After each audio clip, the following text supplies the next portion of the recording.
तो स्वागत है दोस्तों एक बार फिर से आप सभी के आपके अपने प्यारे से यूट्यूब चैनल एफएमएससी ग्रुप डिस्कशन में। दोस्तों एएलपी का एग्ज़ाम चल ही रहा है और बहुत सारे साथी चिंतित हो रहे हैं कि एग्ज़ाम कैसा जा रहा है। जिन लोगों का अच्छा जा रहा है वो तो खुश रहते हैं, मतलब जिनका ख़राब जा रहा है वो काफ़ी चिंतित होते हैं कि रीजनिंग समझ में आता है तो मैथ छूट जाता है और मैथ को पकड़ते हैं तो जीके छूट जाता है। तो पकड़ना और धरना कुछ को नहीं है, मतलब जो आपको अपने हिसाब से सूटेबल लगे, मतलब पहले आपका जो स्कोरिंग सब्जेक्ट है उसको देखा कीजिए। और मैथ रीजनिंग तो ऐसे ही फंसाता भी है। और आपको जो है सीबीटी बेस्ड एग्जाम हो रही है तो आपको डिस्प्ले पर जब तक दिखिएगा तब तक नीचे आपका समय भी चलते रहता है। तो मतलब 75 क्वेश्चन के लिए जो आपका समय निर्धारित रहता है उस हिसाब से अपना प्रैक्टिस सेट जो मारते रहिए। जो जिनका आगे एग्जाम है उस हिसाब से करते रहिए। और बाकी साइंस के रिवीजन के लिए जो यहाँ जो होमवर्क दिया गया था, बाकी जो सब साथी जो शुरू से यहाँ ज्वाइन किए होंगे उन सभी को पता ही होगा कि यहाँ जो एनसीईआरटी का फैक्ट जो है हम लोग के द्वारा चलाया गया था वही अभी चलते रहेगा। और इसके बाद जब एएलपी का एग्ज़ाम पूरे खत्म हो जाएगा उसके बाद जो है आपको जो है बाकी अगला एग्ज़ाम जो रहेगा उसको टारगेट करके जो है उसके हिसाब से जो वो डिस्कशन चलने वाला है। तो कल जो है आपको क्वेश्चन पूछा कि कल क्लास ऑफ था कि सभी साथी एग्ज़ाम देने गए थे जिनका एग्ज़ाम था। बाकी जो साथी ऑफलाइन में आए थे तो ऐसे क्यों चला ही था। और बाकी जो इससे पहले क्वेश्चन पूछा गया था कि जो क्वेश्चन इस प्रकार से था कि जो मतलब कॉपर का जो हरे रंग, मतलब जंग लगने के बाद हरे रंग की जो किस रंग की परत इस पर चढ़ जाती है तो वो हरा रंग की परत चढ़ जाती है। इसमें बहुत सारे साथी जवाब दिए, लेकिन जो सबसे तेज जवाब दिए हैं उनका नाम हम लेना चाहते हैं। और पहले स्थान पे जो आज आए हैं उनका नाम हो जाएगा मनीष कुमार जी आए हैं। और ये मनीष कुमार जी जो है ये समस्तीपुर से आए हैं। दूसरे स्थान पर जो है वो इनका नाम हो जाएगा रेलवे बॉयज करके हैं जो कि हुबली कर्नाटक से आए हैं।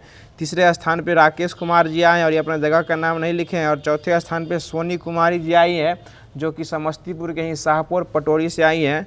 और पाँचवें स्थान पर जो आए हैं वो प्रीतम कुमार जी आए हैं। तो इन सभी लोगों को धन्यवाद देना चाहते हैं कि ये सभी लोग क्यूज के अंत तक बने रहते हैं, वीडियो को पूरा सुनते हैं और क्यूज के लास्ट में जो क्वेश्चन पूछा जाता है उसका सही जवाब देते हैं। तो आज हर दिन के भांति जो है वो क्यूज फिर से शानदार होने वाला है, तो वीडियो के अंत तक बने रहिएगा।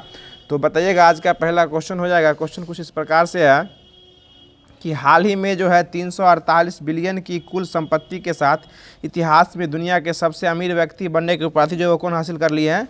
वो एलन मस्क बन गए। कौन बन गए हैं? एलन मस्क जो है वो सबसे तेज जो है वो बने हैं, मतलब 348 बिलियन के साथ कौन बन गए हैं? एलन मस्क जो है यह बन गए हैं। और यह जो है एलन मस्क जो है इनकी कुछ कंपनी है जैसे कि टेस्ला कंपनी हो गई उस जो कि कार बनाती है, स्पेस एक्स कंपनी हो गई, और जो ट्विटर है, ट्विटर भी एक प्रकार का कंपनी है जिनके मालिक के जो कौन है ये एलन मस्क हैं जो है। और ये सबसे जो है ना सबसे मतलब 348 बिलियन डॉलर के साथ जो है ये सबसे अमीर व्यक्ति कौन बन गए हैं? अभी एलन मस्क जो है वो बन गए हैं। 47वें क्रम के जो राष्ट्रपति बनेंगे, अभी शपथ नहीं धारण किए हैं, ये शपथ जो धारण करेंगे वो कौन बनने वाले हैं अमेरिका के राष्ट्रपति? ये डोनाल्ड ट्रंप जो है वह बनने वाले हैं। बताइएगा कि हाल ही में केन्या सरकार ने किसके साथ जो है अपनी डील जो है वो कैंसिल कर दी है? भारत के ही कोई व्यक्ति थे, अमीर व्यक्ति, उनका नाम था गौतम अडानी।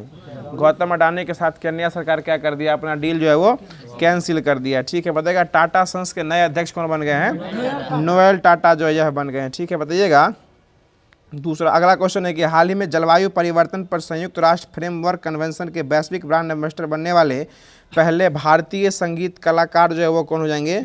ये शुभ बने हैं। शुभ बने हैं। शुभ कहाँ है? ये जो है ना ये आपको जो है हरियाणा के जो है ना ये आपको सिंगर हो जाएंगे और ये शुभ इनका नाम हो जाएगा। और यह जो है जलवायु परिवर्तन पर जो है ये जैसे जो कि होता है UNFCCC जो है इसकी जो है इसमें जो है वो आपको ब्रांड एम्बेसडर जो इसके कौन बन गए हैं?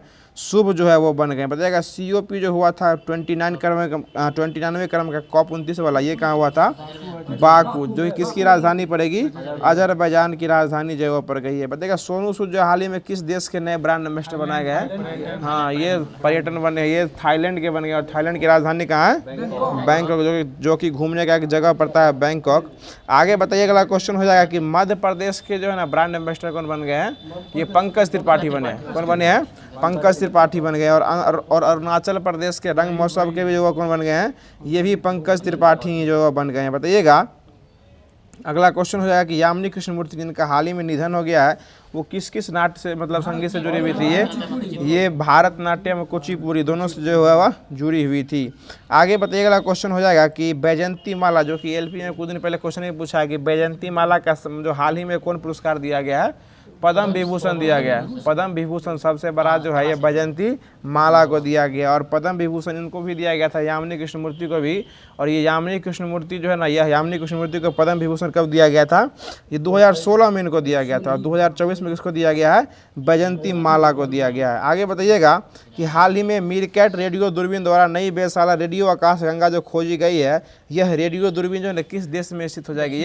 ये साउथ अफ्रीका में हो जाएगी, दक्षिण अफ्रीका, कोरिया ने दक्षिण अफ्रीका में जो यह हो जाएगी। चलिए ठीक है, आगे बताइएगा जो T20 जो वर्ल्ड कप हुआ ना, इसमें दोनों में उप विजेता कौन हो जाएगा? महिला पुरुष में यही जो है दक्षिण अफ्रीका में जो क्या हो जाएगा? ये उप विजेता हो जाएगा। बताएगा दक्षिण अफ्रीका के राष्ट्रपति अभी कौन है? Cyril Ramaphosa. साइरिल रामाफोसा जो है वो दक्षिण अफ्रीका के राष्ट्रपति जो है वह हो जाएंगे। और दक्षिण अफ्रीका एक ऐसा देश है जो कि हाल ही में जो है ना खाद्य संबंधी बीमारियों पर जो है वो राष्ट्रीय आपदा जो है वो क्या किया है? घोषित किया है। मतलब खाद्य संबंधी अगर कोई बीमारी हो रहा है तो उसको कौन सा आपात घोषित कर देगा? राष्ट्रीय आपदा जो है वो घोषित जो है वो कौन कर दिया है? वो साउथ अफ्रीका। और इसकी कितनी राजधानी पड़ती है? 3 गो राजधानी पड़ती है। वो कैंप टाउन, प्रिटोरिया, ब्लून फाउंटेन, जो इसकी 3 गो जो है वो राजधानी जो है वो पड़ती है। आगे बताएगा दक्षिण अफ्रीका की बात कीजिएगा। दक्षिण अफ्रीका का जो है ना, यहाँ दक्षिण अफ्रीका में जो है घास के मैदान को क्या कहा जाता है? वेल्स कहा जाता है। और वे वेल्स जो है ये दक्षिण अफ्रीका को कहा जाता है। आगे बताएगा मकर रेखा को जो 2 बार नदी काटती है वो कौन सी नदी काटती है?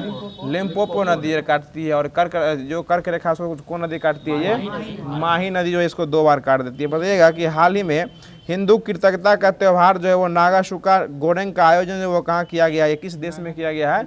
इंडोनेशिया में किया गया। और सबसे अधिक मुस्लिम आबादी वाला देश भी कौन है? इंडोनेशिया ही। लेकिन वहाँ जो है ये हिंदू कृतज्ञता का त्यौहार मनाया गया, और उस त्यौहार का नाम क्या है? नागू सेवा गोडेंग जो यह मनाया गया। और किस देश में मनाया गया है? इंडोनेशिया। इसकी राजधानी क्या हो जाएगी?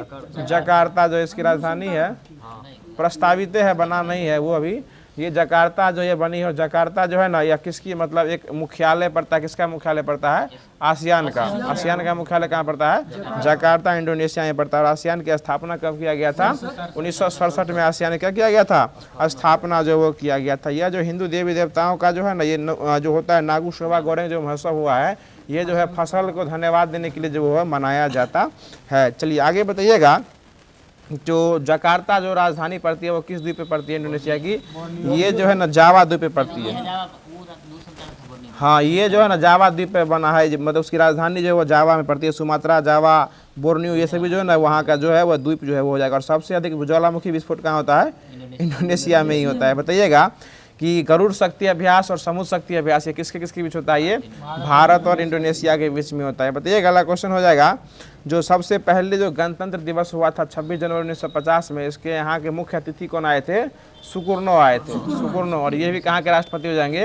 ये इंडोनेशिया के राष्ट्रपति आए थे, सबसे पहली बार आए थे। और इस सुकुर्नो और इससे पहले जो आए हैं जो कि 2024 में आए हैं, ये कहाँ के आए? ये आपको फ्रांस के है, कौन है? इमैनुअल मैक्रोन आए थे। और इससे पहले जो आए थे वो कौन आए थे? वो मिस्र के थे, अब्दुल अतः फल सीसी। हाँ, फतेह अल सीसी। वो अब्दुल अतः फल सीसी जो है वो इस बार इससे पिछली बार जो है वो आए थे। 23 में वो आए थे, और 24 में कौन आया है? ये इमैनुअल मैक्रोन हो जाएंगे। बताइएगा, अगला क्वेश्चन है कि हाल ही में जो है अंतर्राष्ट्रीय सहकारी गठबंधन ICA के जो है ना वैश्विक सहकारी सम्मेलन का उद्घाटन जो है ना वो किस देश में किया गया है? ये भारत में इसका उद्घाटन जो वो किया गया है, ICA में किया गया। और भारत में जब भी होगा तो कोई भी तो कहाँ होता है? नई दिल्ली के भारत मंडपम में जो है वह किया जाता है। इसमें 3 व्यक्ति जो सहकारी जो है इसको अंतर्राष्ट्रीय सहकारी गठबंधन किया गया है। और इसमें बहुत ही महत्वपूर्ण निर्णय लिया गया है, जो कि राष्ट्र जो है अगला जो 2025 का वर्ष होने वाला है, इसको सहकारी वर्ष जो है वो घोषित किया गया है। जैसे 2023 का वर्ष कौन सा वर्ष हो जाएगा? मिलेट्स वर्ष। इसको बाजरा वर्ष भी कहा जाता है। 2024 हो जाएगा तो ये कैमलिट वर्ष, इसको ऊँटों का वर्ष भी कहा गया। और 2025 हो जाएगा तो ये किसका हो जाएगा? ये अंतर्राष्ट्रीय सहकारिता वर्ष। साइंस टेक था, लेकिन जो है ना इसके द्वारा जो इस बार जो गठन किया गया है, साइंस टेक ही पहले प्रस्तावित किया गया था, लेकिन ये जो है कल परसों जो बैठक हुआ है इसमें इसको चेंज करके अब जो है सहकारिता वर्ष जो है 2025 को जो है वो UN के द्वारा जो अंतर्राष्ट्रीय सहकारिता वर्ष जो है वो घोषित जो है वो कर दिया गया है। और सहकारिता मंत्री कौन है वर्तमान में? अमित शाह। जो गृह मंत्री वित्त मंत्री होते हैं वही क्या होते हैं? गृह मंत्री जो होते हैं वही क्या होते हैं? सहकारिता मंत्री होते हैं। ठीक है, चलिए अगला क्वेश्चन बताइए। अगला क्वेश्चन हो जाएगा, बताइए अगला क्वेश्चन है, जो सहकारी समिति का संबंध भारत के संविधान में किस अनुच्छेद में लिखा गया है? ये 43 का B। 43 का बी में जो है वो क्या लिखा गया है, ये सहकारी समिति का वर्णन जो है वह किया गया है।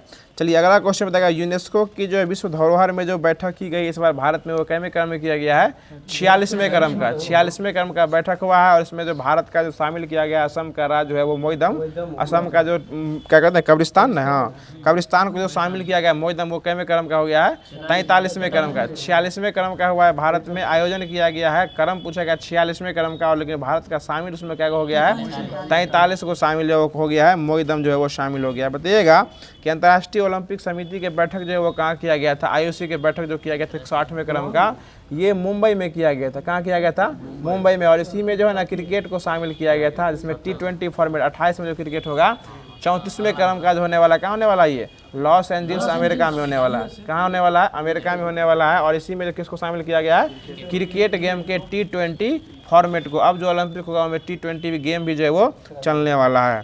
चलिए आगे बताइएगा, क्वेश्चन है कि हाल ही में नैनो पार अनुसंधान के लिए जो है स्ट्रॉन्ग भाषा किसने विकसित की है, किस IISc बेंगलोर के, ये IISc बेंगलोर के द्वारा जो है वो निर्मित जो है वो किया गया है। नैनो मतलब क्या होता है, छोटा, नैनो मतलब क्या होता है, छोटा हो जाएगा।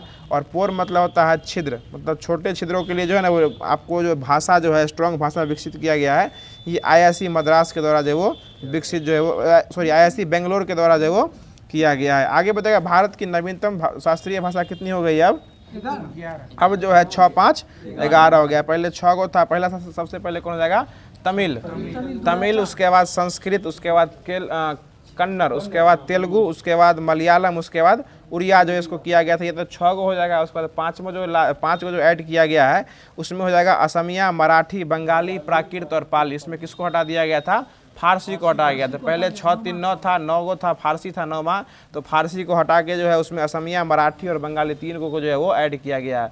5 गो नया सुन लीजिए, पाली, प्राकृत, तो पहले से हो जाएगा पाली और प्राकृत। उसके बाद असमिया, मराठी और बंगाली 3 को फिर से ऐड कर दिया गया, तो 6 और 3, 9 और 2, 11, मतलब टोटल कितना हो गया, 11 को जो है भारत की क्या होगी, नवीनतम भाषाएं जो है वो हो गई है। आगे बताया कि 21वां संविधान संशोधन करके जो है ना सिंधी को जो वो भाषा बनाया गया था, वो कब इसको जोड़ा गया था, 1967 में हुआ था। और जो है पहले संविधान में कितनी भाषाएं थी, 14 गो, और 15वां भाषा कौन बन गया था, सिंधी बन गया था। इसको कब ऐड किया गया था, 1967 में ऐड किया गया था। उसके बाद जो 21 के बाद हुआ था 71वां संविधान संशोधन, और ये कब हुआ था, 1992 में, हाँ 1992 में हुआ था। इसमें नेपाली, मणिपुरी और कोंकणी को ऐड किया गया था। और इसमें जो है भाषा 14 के बाद 15 हुआ था, 15 और 3 कितना हो गया था, 18 हो गया था। उसके बाद जो 4 गो और ऐड किया गया था, जो कि 92 संविधान संशोधन 2003 92 संविधान संशोधन 2003 में किया गया था। इसमें जो है असम, बोडो, डोगरी, मैथिली और संथाली 4 को जो है इसमें भाषा जो है वो ऐड जो है वो किया गया था। तो टोटल भाषा संविधान में कितना हो गया, 22 गो हो गया था। ठीक है, आगे बताइएगा, इसका जो है ना वो क्रम के साल पूछ देता है कि संविधान संशोधन किस वर्ष हुआ था। तो 21वां वाला हुआ था 67 में, 71वां वाला हुआ था 1992 में, और जो दोनों को जोड़ेगा तो 92 संविधान संशोधन हुआ था, और ये हुआ था 2003 में हुआ था। ठीक है, बताइएगा कि संविधान दिवस जो हुआ, जो कि आज हो जाएगा, और संविधान दिवस की 75वीं वर्षगांठ जो है ना ये किस तिथि को मनाई गई है, ये 26 नवंबर को संविधान दिवस जो है यह मनाया गया है। ठीक है, अगला क्वेश्चन बताइएगा कि संविधान दिवस जो है ना यह इसको संविधान को तैयार जो है वो कब कर दिया गया था, 26 नवंबर 1949 को जो बन क्या हो गया था, रेडी हो गया था। और बनाने में कितना दिन लगे थे, 2 वर्ष, हाँ 2, 11, 18, 2 वर्ष 11 महीना 18 दिन जो यह लगा था। और इसको लागू कब कर दिया गया, तो 26 जनवरी 1950 को जो है वो लागू कर दिया गया था। चलिए आगे बताइए, वाला क्वेश्चन है कि इसी दिन जो है ना राष्ट्रीय दूध दिवस भी मनाया जाता है 26 नवंबर को, और अंतर्राष्ट्रीय पूछेगा तो 1 जून। अंतर्राष्ट्रीय दूध दिवस कब होता है, 1 जून, और राष्ट्रीय दूध दिवस हो जाएगा तो 26 नवंबर को हो जाएगा। और जो भारत में जो है जो ये दूध मतलब दूध श्वेत क्रांति के जनक किसे माना गया है, वर्गीज कुरियन को माना गया है। ऑपरेशन फ्लड किससे संबंधित है, ये सूद का दूध उत्पादन से ही जो है वो संबंधित जो है वो हो जाएगा। चलिए आगे बताइएगा, क्वेश्चन है कि नागरिकता संबंधी अनुच्छेद जो है इसको कब लागू किया गया था, ये 1949 में, 26 जनवरी 1949 को जो लागू किया गया था। और संविधान के भाग 2 में इसका वर्णन है, और अनुच्छेद पूछेगा तो कितना से कितना हो जाएगा, 5 से जो है यह 11 हो जाएगा। आगे बताइएगा, क्वेश्चन है कि हाल ही में यूनिसेफ ने भारत के 5 आकांक्षी जिलों में जलवायु परिवर्तन करने के लिए जो है ना ये लचीलापन लाने के लिए किस बैंक के साथ समझौता किया है, तो ये इंडसइंड बैंक, इसको इंडसइंड बैंक भी कहा जाता है, और इससे इंडसलैंड बैंक अंग्रेजी में लिखा आता है, हिंदी में इंडसइंड बैंक जो है कहा जाता है। और ये जो है ना 5 गो जो है भारत के 5 आकांक्षी जिला जो हो जाएगा, इसमें पहला हो जाएगा जो कि धाराशिव हो जाएगा, जो कि महाराष्ट्र का जिला हो जाएगा। एगो बेगूसराय बिहार का भी जिला हो जाएगा बेगूसराय। तीसरा है आपको बारा जो कि राजस्थान का हो जाएगा, उसके विरुद्धनगर जो कि तमिलनाडु का, और 5वां जो है वो बहराइच है जो कि उत्तर प्रदेश का है। इस 5 जिला में जो है ना आकांक्षी जिला को जलवायु परिवर्तन के लिए जो है जलवायु परिवर्तन के प्रति लचीलापन लाने के लिए जो है वो यूनिसेफ जो है वो इसके साथ समझौता किया। किसके साथ? ये इंडसइंड बैंक के साथ जो है वो समझौता किया है। और एएलपी में क्वेश्चन ये पूछा गया था कि सबसे प्रदूषित शहर कौन है? ये बिहार का जो है वो बेगूसराय, बिहार में पूछा गया तो बेगूसराय, उसे भारत का कौन हो जाएगा? नई दिल्ली जो है वह हो जाएगा। ऑप्शन में दोनों था। अगला क्वेश्चन आपने पूछा था, आपने पूछा था चलिए दोनों था ना ऑप्शन में। देखिए बिहार पूछता तो बेगूसराय होना चाहिए, वो भारत में दिल्ली है ये। इंटरनेशनल के हिसाब से बेगूसराय, भारत के हिसाब से नई दिल्ली। भारत के हिसाब से नई दिल्ली। चलिए आगे बताइएगा, COP29 का जो सम्मेलन किया गया वो कहाँ हुआ है? बाकू में। 28 वाला कहाँ हुआ था? यूएई में हुआ। 28 वाला कहाँ हुआ? यूएई में हुआ। चलिए आगे बताइए, यूनिसेफ के ब्रांड एम्बेसडर कौन हो जाएंगे? ये करीना कपूर। ठीक है, अगला बहुत अच्छा जवाब। आगे बताइएगा कि क्योटो प्रोटोकॉल जो है इसको कब स्थापना किया गया था? 1997। इसका जो है सम्मेलन कब हुआ था? 1997 में हुआ था। ये किससे संबंध था? ये जलवायु जो है ना जैव विविधता से संबंधित है। क्योटो प्रोटोकॉल ये 1997 में हुआ था। और मॉन्ट्रियल प्रोटोकॉल किससे था? ओजोन परत से संबंधित था। और ये कब हुआ? इसका स्थापना हुआ था 1987 में। लेकिन क्योटो प्रोटोकॉल लागू कब से किया गया था? 2005 से लागू किया गया था। ठीक है ना, 5 से इसको लागू जो है वो कर दिया गया था। बताइएगा अगला क्वेश्चन है कि हाल ही में भारतीय सेना ने चिनार बोट रेस 2024 का आयोजन वो किस राज्य में किया है? ये जो जम्मू कश्मीर में किया है। वहाँ का जो है ना चिनार नामक पेड़ रहता है, उसी को काट के नाव बनाया जाता है, उसी से बोट रेसिंग होता है, उसी को क्या कहते हैं? चिनार रेसिंग जो वहीं होने वाला है, जम्मू और कश्मीर में हो जाएगा। चलिए आगे बताइएगा। और ये जम्मू कश्मीर के डल झील में होने वाला है। और मीठे पानी का सबसे बड़ा झील कौन हो जाएगा? उलर झील। वो कहाँ पड़ता है? वो भी जम्मू कश्मीर में ही पड़ता है। आगे बताइएगा, जो चिनार को जो है ना कश्मीर का मुकुट भी कहा जाता है, और श्रीनगर का गहना भी किसको कहा जाता है? ये चिनार नामक पेड़ को ही कहा जाता है। बताइएगा कि रऊफ, कूद, हिकात ये सब क्या हो जाएगा? जम्मू कश्मीर का लोक नृत्य हो जाएगा। ठीक है, आगे बताइएगा कंचोथ जो है वो जम्मू कश्मीर का क्या है? पर्व है। और कंचोथ कौन सा पर्व हो जाता है? करवा चौथ। शिवरात्रि वाला हेरात हो जाएगा। हेरात क्या हो जाएगा? जम्मू कश्मीर में जो हेरात पर्व होता है यहाँ के शिवरात्रि के बराबर होता है। और कंचोथ जो होता है यहाँ कौन होता है? करवा चौथ हो जाता है। ठीक है, आगे बताइएगा जो खीर भवानी मेला भी कहाँ मनाया जाता है? जम्मू कश्मीर में मनाया जाता है। आगे बताइएगा कि दांची ग्राम नेशनल पार्क कहाँ है? जम्मू कश्मीर। और किसके लिए फेमस है? ये हंगुल के लिए जो है वो फेमस हो जाएगा। बताइएगा जो राज तरंगिणी जो है ना, यह कल्हन जो लिखे थे, सॉरी कल्हन के द्वारा राज तरंगिणी लिखा गया था, इसमें किसके इतिहास का वर्णन किया गया है? ये जम्मू कश्मीर के इतिहास का ही जो वर्णन जो है वो किया गया था। राज तरंगिणी जो है ना वो किस वंश पे आके खत्म हो गया था? लोहार वंश। लोहार वंश पर जो है ना लास्ट में जो जम्मू कश्मीर का जो जय सिंह जो उसी का शासक हो जाएगा। यही लोहार वंश का था जय सिंह।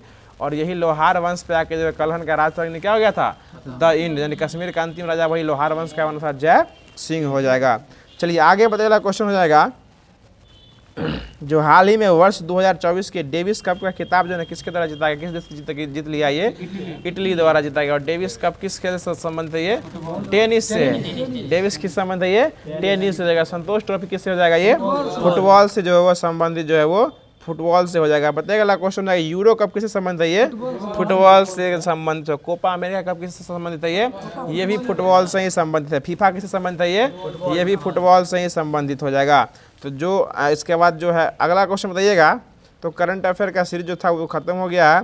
इसके बाद आपको जो 2 एग्जाम पोर्टल का जो है वो एनसीईआरटी का जो क्लास 10th का दिया गया था, कार्बन और यौगिक जो होमवर्क में दिया गया था उसको स्टार्ट कर रहे हैं। बताइएगा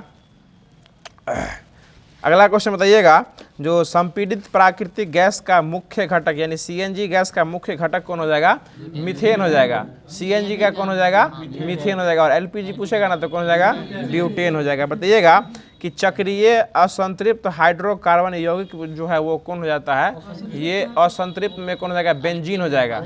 एल्कीन ग्रुप का हो जाएगा। चक्रीय में कौन, जिसको एरोमेटिक भी कहा जाता है, वो कौन हो जाएगा, बेंजीन जो है वो हो जाएगा। आगे बताइएगा कि ग्रेफाइट में कार्बन के प्रत्येक परमाणु का आबंध जो है ना, ये कितने अन्य परमाणुओं से बना होता है, तो ये 3 परमाणु से बना होता है। ग्रेफाइट के क्या होता है, ये कार्बन का आबंध 3 परमाणुओं से बना होता है। और हीरे में कार्बन के प्रत्येक परमाणु का आबंध जो है वो कितने परमाणु से होता है, तो हीरा में 4 परमाणु से होता है। बताइएगा कि एल्कीन ग्रुप का पहला सदस्य जो है ना वो कौन हो जाएगा, एथीन हो जाएगा। क्या हो जाएगा, एथीन हो जाएगा। चलिए आगे बताइएगा, अगला क्वेश्चन हो जाएगा कि अम्ल और एल्कोहल की अभिक्रिया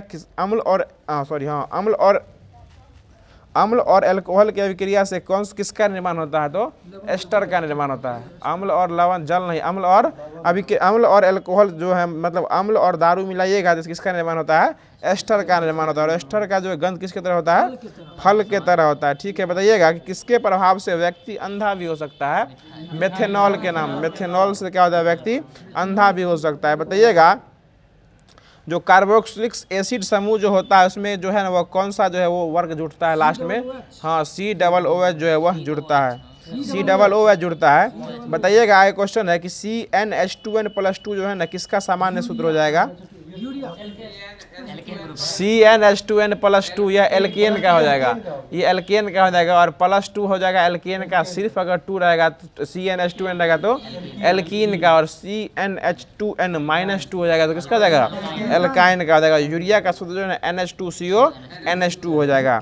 बताइएगा कि बेंजीन का खोज जो है ना किसके द्वारा किया गया था, माइकल फैराडे के द्वारा बेंजीन का खोज किया गया था। ठीक है, 1825 में किया गया था। बताइएगा कि मीथेन के जो है ना CH4 के अणु में कौन से बॉन्ड होते हैं, मीथेन में कौन बॉन्ड होते हैं, एकल बॉन्ड होते हैं। जितने भी जो होते हैं ना जो एल्केन ग्रुप के उसमें कौन बॉन्ड होते हैं, एकल बॉन्ड होते हैं। और एल्कीन में कौन होते हैं, डबल बॉन्ड होते हैं। और एल्काइन पूछेगा तो उसमें ट्रिपल बॉन्ड हो जाते हैं। ठीक है, बताइएगा जो बेंजीन हो जाएगा तो बेंजीन में कितने बॉन्ड हो जाएंगे, ये बेंजीन हो जाएगा तो उसमें कौन हो जाएगा, ट्रिपल बॉन्ड जो है वो हो जाएगा, C6 और H6 हो जाएगा। बताइएगा जो मीथेन जो है ना किस प्रकार के हाइड्रोकार्बन का उदाहरण है, संतृप्त या असंतृप्त, ये संतृप्त हाइड्रोकार्बन का उदाहरण जो है वो हो जाएगा। बताइएगा अगला क्वेश्चन है कि कार्बन के ही अन्य परमाणु के साथ आबंध बनाने की जो क्षमता होती है उसको किस गुण से दर्शाते हैं, श्रृंखलन के नाम से जिसको जो है वो जाना जाता है। बताइएगा कि असंतृप्त यौगिक के दहन के दौरान जो है ना कौन सी लौ देखी जाती है, पीला लौ। असंतृप्त हो जाएगा तो ये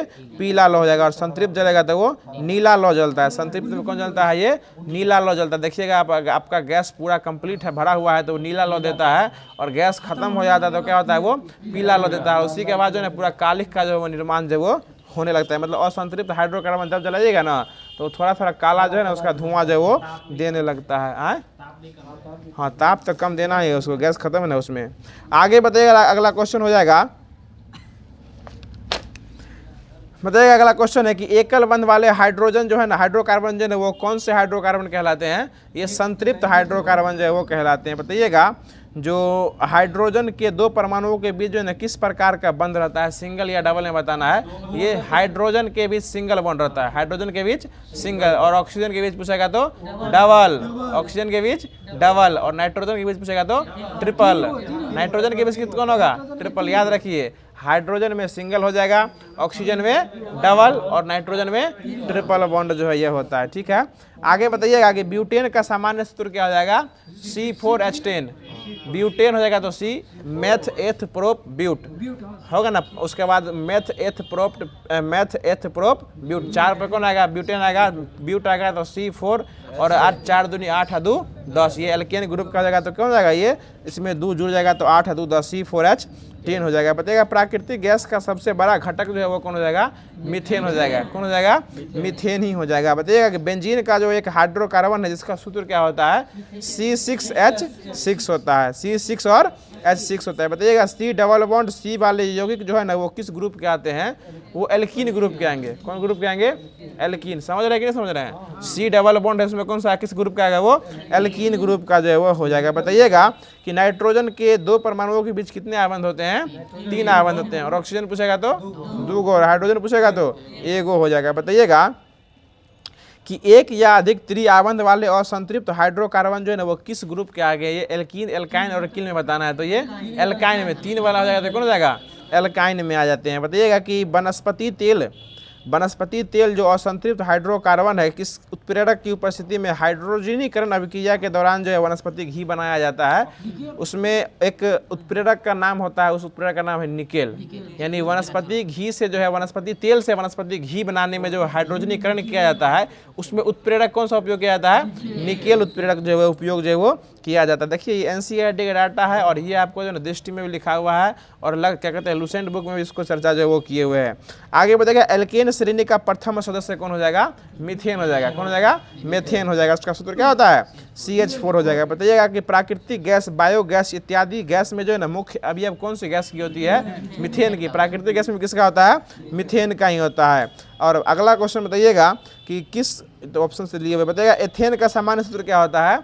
एथेन मेथ एथ दो पर आ रहा है तो क्या हो जाएगा? C2H6। C2H6 5 तक कोनो में नहीं होगा, 5 तक कोनो में नहीं होगा, या तो ये 2 के गुणज में होगा, 5 तक कोनो में नहीं होगा, C2H6 होने वाला। आगे बताइए प्रोपेन किसका? प्रोपेन क्या जाएगा?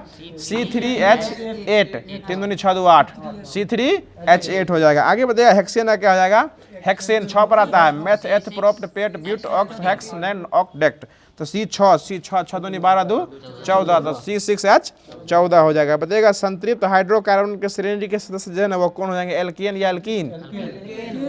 एल्केन हो जाएगा। बताइएगा कि CHO क्रियाशीलक मूलक जो है ना यह किस ग्रुप के आएंगे? ये एल्डिहाइड में जो यह आ जाएंगे। ठीक है, आगे बताइएगा क्वेश्चन है कि एल्कीन एल्काइन सूत्र बताइए दिए हैं 1-2 बार। अगला क्वेश्चन बताइएगा कि जो अल्कोहल ग्रुप के होते हैं उसमें कौन सा अभिक्रियाशील मूलक लगता है? OH। अल्कोहल में क्या लगता है? OH जो है यह लगता है। ठीक है, बताइएगा जो निम्नलिखित में से किसका उपयोग जो है इत्र बनाने में किया जाता है और स्वाद उत्पन्न करने वाले कारक के रूप में भी किया जाता है? तो ये एस्टर हो जाएगा। क्या हो जाएगा? एस्टर का जो इसका उपयोग इत्र बनाने में किया जाता है। चलिए आगे बताइएगा जो हीरा, ग्रेफाइट और फ्लोरीन ये क्या है? कार्बन का अपरूप हो जाएगा। ठीक है, और फ्लोरीन जो है ना इसका नाम किसके नाम पर पड़ा था? ये बंकमेस्टिन फ्लोरीन जो थे इसका खोज किए थे, इसलिए अपने नाम पर इसका नाम रख दिया था फ्लोरीन। और इसमें C60 रहता है और इसमें इसकी आकृति कैसी होती है? फुटबॉल की आकार की जो वो होती है। चलिए आगे बताइएगा कि जल की कठोरता के लिए जो है ना कौन उत्तरदायी होता है? तो कैल्शियम और मैग्नीशियम क्लोराइड सल्फाइड हो जाएगा। कैल्शियम और मैग्नीशियम के सल्फाइड का जल की कठोरता के लिए क्या होते हैं? उत्तरदायी जो है वो होते हैं। बताइएगा कि जल जो है साबुन के साथ अभिक्रिया करके किस जल में आसानी से झाग उत्पन्न नहीं कर सकता है? कठोर जल में क्या कर सकता है? घुलने के साथ आसानी से वो झाग उत्पन्न नहीं कर सकता है। बताइएगा जो पैराफिन जो है ना वो कहाँ पाया जाता है? एल्केन या एल्कीन या एल्काइन में? पैराफिन एल्केन में पाया जाता है। कौन में पाया जाता है? एल्केन में पाया जाता है। बताइएगा जो एल्काइन जो है ना एल्काइन या किस श्रेणी का प्रथम सदस्य हो जाएगा? तो ये एसिटिलीन ग्रुप का जो है ना क्या हो जाएगा? प्रथम सदस्य जो है कौन जाएगा? एल्काइन हो जाएगा। बताइएगा कि मीथेन में जो है ना कुल कितने सिग्मा और कुल कितने पाई होते हैं? 12 3। सिग्मा क्या होता है? 12 गो और पाई क्या होता है? 3 गो हो जाएगा। बताइएगा बेंजीन में होगा तो आप जो बोले बेंजीन में होगा 12 गो 3 गो गलती है बस बोला गया बेंजीन में होता है 12 गो। हाँ बेंजीन में होता है, इसमें 4 दिए हुए। लेकिन चलिए आगे बताइएगा क्वेश्चन है जो एथाइन में जो ना एथाइन में कितने होते हैं? एथाइन में सिग्मा क्या होता है? 3 और 2 होता है। सिग्मा 3 गो और पाई क्या होता है? 2 गो होता है। इसको निकाला भी जाता है। आगे बताइएगा ऑक्सीजन की खोज किसके द्वारा किया गया था? जोसेफ प्रिस्टले के द्वारा जो वो किया गया था। आगे बताइएगा जो गैमेक्सिन जो ना ये एक प्रकार का क्या हो जाएगा? ये परवल कीटाणुनाशक हो जाएगा। ये गैमेक्सिन क्या है? परवल कीटाणुनाशक हो जाएगा। आगे बताइएगा कि नागासाकी में जो 1945 में बम गिराया गया था जो कि 9 अगस्त को गिराया गया था, इसमें कौन सा विस्फोटक प्रयोग किया गया था? प्लूटोनियम 239 का उपयोग किया गया था। ये 9 अगस्त दूसरे हुआ और 6 अगस्त हो जाएगा तो ये यूरेनियम 235 हो जाएगा।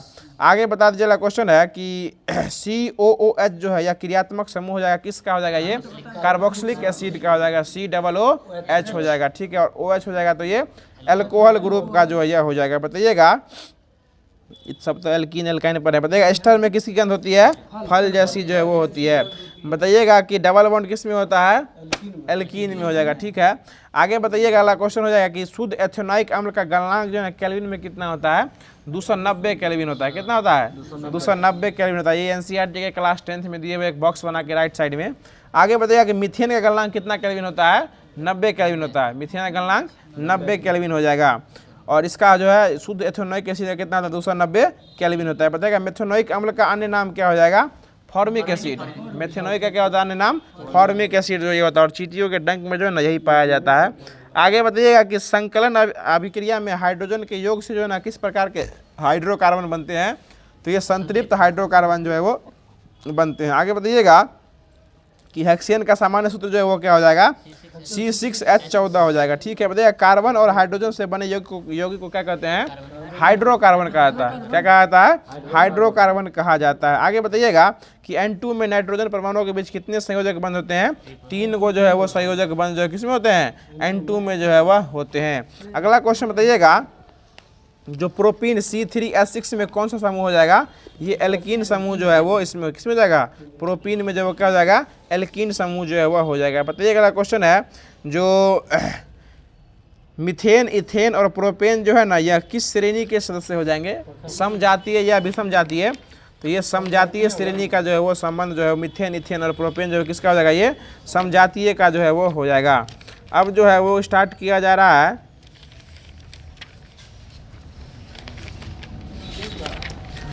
जो कि आपको लुसेंट का, जो कि ये एनसीईआरटी का जो क्लास 10th का दिया गया था, इसमें जो चैप्टर आपको दिया गया था कार्बन और उसके यौगिक, वो उसको ख़त्म कर दिया गया है। अब इसके बाद जो कि स्टार्ट किया जा रहा है जो कि लुसेंट पब्लिकेशन का हो जाएगा। और लुसेंट पब्लिकेशन में जो फिजिक्स, केमिस्ट्री और बायोलॉजी जो चलते आ रहा है उसको स्टार्ट कर रहे हैं। ब्रह्मांड की कुछ चर्चा पिछले क्लास में कर दिया गया था, अब उसके आगे जो है ब्रह्मांड से आगे जो है वो बढ़ा जा रहा है। बताइएगा सभी मंदाकिनी जो है ना हमसे क्या होते जा रहे हैं, दूर या नज़दीक होते जा रहे हैं। ये जितने भी मंदाकिनी है, मंदाकिनी को अंग्रेजी में क्या कहते हैं, गैलेक्सी कहा जाता है। जितने भी गैलेक्सी हमसे क्या हो रहे हैं, दूर होते जो है वो जा रहे हैं। और अगला क्वेश्चन बताइए कि कोई मंदाकिनी हमसे जितनी दूरी पर है वो उतनी तेजी से हमसे क्या होते जा रही है, दूर होते जो है वह जा रही है। इसका मतलब है कि मंदाकिनी का वेग जो है ना वह दूरी के क्या होता है, समानुपाती होता है। मतलब जितना दूर होते जा रहा है उतना, मतलब जितना हम दूर है उतना वो क्या होते जा रहा है, हमसे दूर जो है वो होते जा रहा है। आगे बताइए अगला क्वेश्चन है कि इस प्रकार एक आकलन निकाला गया कि ब्रह्मांड की आयु जो है ना वो आकलन में कितना वर्ष आता है, ये तो 15 × 10⁹ वर्ष जो है यह ब्रह्मांड की आयु जो है वो आती है। अगला क्वेश्चन बताइएगा, जो परवल या क्या कहते हैं तारे मंदाकिनियों के साथ बंधे रहते हैं, इसलिए वो उसके बीच कौन कौन सा बल लगता है, तो गुरुत्वाकर्षण बल और विद्युत चुंबकीय बल जो ये लगता है। गुरुत्वाकर्षण बल और विद्युत चुंबकीय बल जो इसके बीच लगता है। और इसमें जो है ना कमजोर बल में कौन सा बल हो जाएगा, गुरुत्वाकर्षण बल जो हो जाएगा कमजोर बल में यह आता है। और ब्रह्मांड में लगभग जो है ना कितना अरब मंदाकिनियाँ हैं, 10⁻11 यानी 100 अरब बोलिए या 10⁻11 मंदाकिनियाँ जो ये हो जाएगी। और प्रत्येक मंदाकिनी में औसतन कितने तारे हैं, 100 अरब। वही 100 अरब मंदाकिनी और प्रत्येक में कितना है, 100 यानी 10⁻11 मंदाकिनी में 10⁻11 क्या हो जाएंगे, तारे जो है यह हो जाएंगे। यदि ब्रह्मांड में तारों की कुल संख्या लगभग कितनी हो जाएगी, 10⁻22 यानी 11 को 11 को तो कितना हो जाएगा, 11 कितना हो जाएगा, 22 जो है यह हो जाएगी। आगे बताइएगा कि प्रत्येक मंदाकिनी में तारों के अतिरिक्त जो है ना वो क्या क्या भरी रहती है, गैस और धूल। क्या होता है, गैस और धूल कण होता है। मतलब जगह कितना भी खाली रहे आप वहीं बैठिएगा, यही ना। चलिए अगला क्वेश्चन बताइएगा कि मंदाकिनी का जो है ना कितना % भाग तारों से बना होता है, 98% भाग किससे बना होता है, तारों से बना होता है। बाकी शेष जो होता है 2% वो किससे होता है, गैस और धूल कण से जो है वो बना होता है। मतलब ये समझिए कि मंदाकिनी में तारा 98% और बाकी गैस और धूल कण क्या %, 2% जो है वो हो जाएगा। आगे बताइएगा कि मंदाकिनी के विशालता के कारण इसको क्या कहा जाता है, प्रायद्वीपीय ब्रह्मांड कहा जाता है। प्रायद्वीपीय ब्रह्मांड जो है इसको जो है वो कहा जाता है। चलिए अगला क्वेश्चन बताइए कि मंदाकिनी का वर्गीकरण जो है ना वो कितने भागों में किया गया है, 3 भागों में किया गया। उसकी आकृति के आधार पर इसको जो है 3 भागों में बांटा गया है। पहला हो जाएगा स्पाइरलकार, जिसको सर्पिलाकार भी कहा जाता है। दूसरा हो जाएगा दीर्घवृत्ताकार और तीसरा हो जाएगा अनियमित यानी इरेगुलर जो है यह हो जाएगा। और इसमें यह लिखा गया है कि अब तक ज्ञात मंदाकिनियों में 80% जो है वो सर्पिलाकार है, 17% दीर्घवृत्तीय है और बाकी जो 3% बच गया, 80 या 17 हो गया 97, और बाकी जो 3% बन गया वो क्या हो गया, और नियमित आकार वाला जो है वो मंदाकिनी जो है वो हो जाती है। आगे बताएगा हमारी मंदाकिनी जो है ना ये आकाश गंगा के सबसे नज़दीक वाली मंदाकिनी में होती है।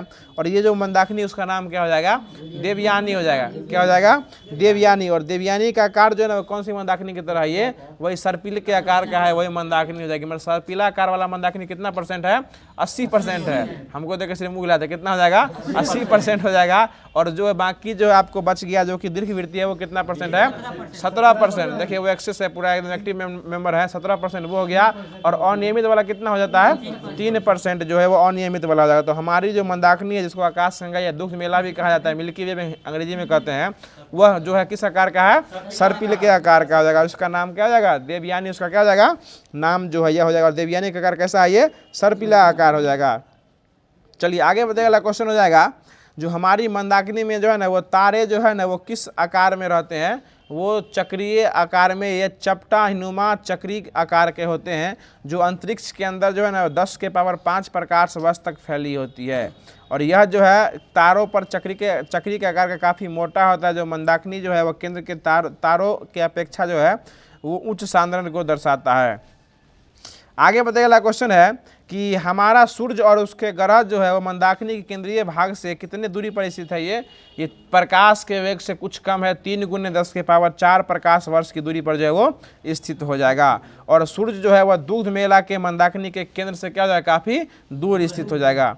चलिए अब आज स्टार्ट करते हैं तारामंडल। तारामंडल में बताइएगा कि पृथ्वी से देखने पर तारों का एक विशेष समूह जो कि विशेष आकृति में दिखाई पड़ती है, उस आकृति को क्या कहते हैं तारामंडल जो है वो कहा जाता है। यानी तारों का ऐसा समूह जिसमें कुछ विशेष आकृति दिखाई पड़ती है उसको क्या कहते हैं तारामंडल जो यह कहा जाता है। और कुछ प्रमुख तारामंडल है जैसे सप्तऋषि मंडल, लघु सप्तऋषि मंडल, मृग, सिग्नस, हाइड्रा, ये सब क्या जाएगा तारामंडल का उदाहरण है। देखिए आप ऑप्शन में देखिएगा ना तो फिजिक्स में हाइड्रा जो है ना किसका उदाहरण है, एक प्रकार का तारामंडल का भी उदाहरण है। हाइड्रा उसे प्रजनन किससे करता है बायोलॉजी में मुकुलन के माध्यम से करता है।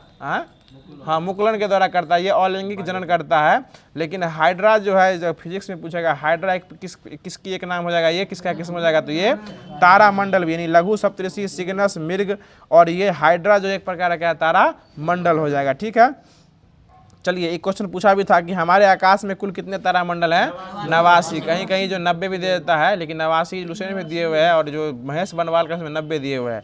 89 तारामंडल हो जाएगा। और इसमें सबसे बड़ा तारामंडल कौन हो जाएगा सेंट्रोस जो है सबसे बड़ा तारामंडल हो जाएगा। इसमें कितने तारे हैं 94 तारे हैं। सेंट्रोस में कितने तारे हैं 94 तारे जो है वो हो जाएंगे। और हाइड्रा में कम से कम कितने तारे हैं 68 तारा है। हाइड्रा में कितना है 68 तारा। और हाइड्रा एक प्रकार का क्या है तारा मंडल है। हाइड्रा क्या है तारा मंडल। दीर्घ सप्तऋषि मंडल, लघु सप्तऋषि मंडल, ये सब क्या है तारा मंडल हो जाएगा। ठीक है ना, मृग भी क्या एक प्रकार का तारा मंडल हो जाएगा। और ये हाइड्रा भी एक प्रकार क्या है तारा मंडल हो जाएगा। चलिए आगे बताइएगा, जो लघु सप्तऋषि में भी अधिक चमक वाले 7 प्रमुख तारे होते हैं। और यह जो है उत्तरी गोलार्ध में बृहद सप्तऋषि और लघु सप्तऋषि को प्रायः बसंत ऋतु में देखा जाता है। यानी बृहद सप्तऋषि और लघु सप्तऋषि को हमेशा किस ऋतु में देखा जाता है बसंत ऋतु में जो है वो देखा जाता है।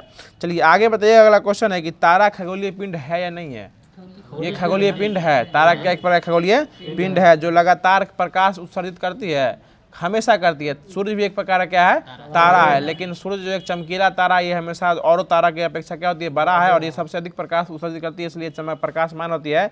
बाकी सभी तारा भी प्रकाश उत्सर्जित करते हैं लेकिन सूर्य की अपेक्षा क्या करती है कम करती है। इसलिए जो है जितने भी तारे हैं वो क्या होते हैं प्रदीप्त वस्तुओं में आते हैं। और तारा चंद्रमा प्रदीप्त है अदीप्त है, चंद्रमा अदीप्त है। चंद्रमा के पास खुद का प्रकाश नहीं है, लेकिन जितना भी तारा है सभी के पास क्या अपना प्रकाश होता है। ठीक है, इसलिए सूर्य भी क्या एक प्रकार का तारा हो जाएगा। चलिए आगे बताइएगा, जो सूर्य जो है इसमें अनुपात के हिसाब से यानी भार के अनुपात के हिसाब से हाइड्रोजन कितना % रहता है 70% रहता है। ये हाइड्रोजन और हीलियम के मुख्य रूप से बना रहता है। तो 70% क्या होता है हाइड्रोजन और हीलियम जो है वो 28% रहता है। बाकी बच गया 1.5% और 0.5%। इसमें कार्बन, नाइट्रोजन, नियोन, लोहा, बाकी इलना बेलना बेलचा जितना है बाकी इसमें जो है वो पाया जाता है। आगे बताएगा तारे जो है ना वो कितने रंग के पाए जाते हैं। तारे में कितने रंग होते हैं, तारे में 3 रंग होते हैं। तारे में 3 रंग होते हैं, लाल, सफ़ेद और नीला। लाल, सफ़ेद और नीला हो जाएगा। इसको रेड, वाइट और ब्लू भी कहा जाता है, लाल, सफ़ेद और नीला। तो तारे का रंग जो है ना वो किसको डिनोट करता है उसके टेम्परेचर को। तारा का रंग किसको डिनोट करता है उसके ताप को जो है वो डिनोट करता है। ठीक है, यानी जिनका पृष्ठ ताप अपेक्षाकृत निम्न होता है वो किस रंग के होते हैं लाल रंग के होते हैं। जिसका जो ताप निम्न होगा वो कैसा होगा लाल रंग का होता है। देखते हुएगा सूर्य जो सुबह लाल दिखता है तो उसमें ज़्यादा गर्मी जो है वो नहीं रहता, उसमें वोल्टेज क्या होता है डाउन रहता है, टेम्परेचर उसमें क्या होता है डाउन रहता है। अगर पूरे वोल्टेज वोल्टेज में है तो वो किस रंग का हो जाएगा, सफ़ेद रंग का हो जाएगा।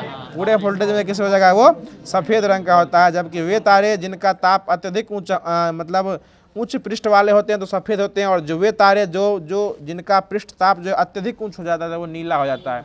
मतलब वोल्टेज सबसे कम है तो कैसा हो जाएगा, लाल हो जाएगा। अगर थोड़ा सा मतलब लाल से बड़ा और नीला से जो है मतलब पूरा से कम यानी बीच वाला मीडियम है तो क्या होता है, वो सफ़ेद रहता है। और अत्यधिक ऊंच हो जाएगा तो वो कैसा हो जाएगा, वो नीला रंग का जो है वो हो जाएगा।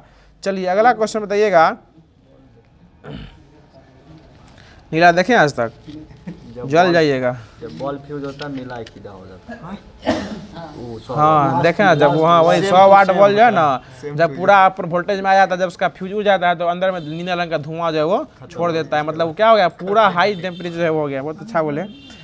चलिए अब स्टार्ट करते हैं, जो कि हो जाएगा केमिस्ट्री। कोई दिक्कत होगी जी, समझ रहे हैं ना। केमिस्ट्री बताइए, केमिस्ट्री में कुछ पूछ रहे हैं, बताइएगा। जो कल हमने पिछले क्लास में बताया था सोल, जेल, एरोसेल और पायस, एक बार उसका फिर से चर्चा कर देते हैं।